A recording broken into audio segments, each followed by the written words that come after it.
یہ قرآن پاک میں شفا نہیں ہے. ہاں زمزم میں شفا ہے، شہد میں شفا ہے، کلبنجی میں شفا ہے، انجیر، زیتون، ہر ایک میں جس کے بارے میں رسول اللہ صلی اللہ علیہ وسلم نے کہہ دیا شفا ہے، لیکن زمزم کو لٹکانے سے شفا نہیں ملنی. اس ویڈیو میں ایک مشہور عالم دین نہایت خوبصورت انداز میں بیان فرما رہے ہیں کہ قرآن پڑھنا بھی شفا ہے اور قرآن سننا بھی شفا ہے. آئیے اس بابرکت پیغام کو سنتے ہیں.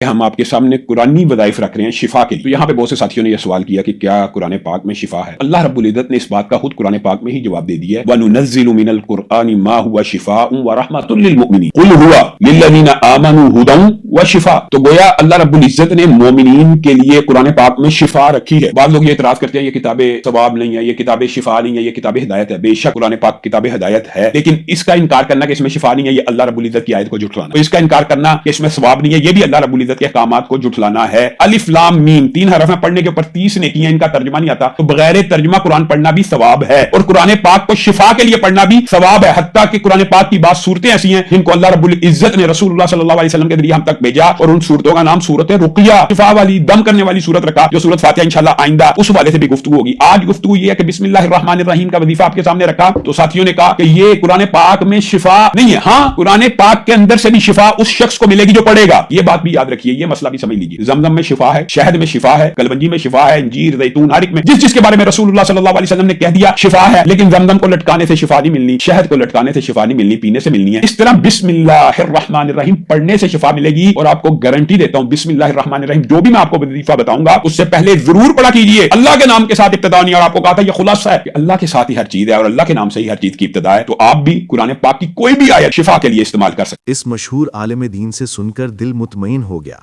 کہ واقعی قرآن پڑھنا بھی شفا ہے اور سننا بھی شفا ہے. اللہ ہمیں قرآن سے جڑے رہنے کی توفیق دے. اگر ویڈیو اچھی لگی ہو تو ویڈیو کو لائک اور مزید علمی ویڈیوز کے لیے چینل ضرور سبسکرائب کر لیجئے.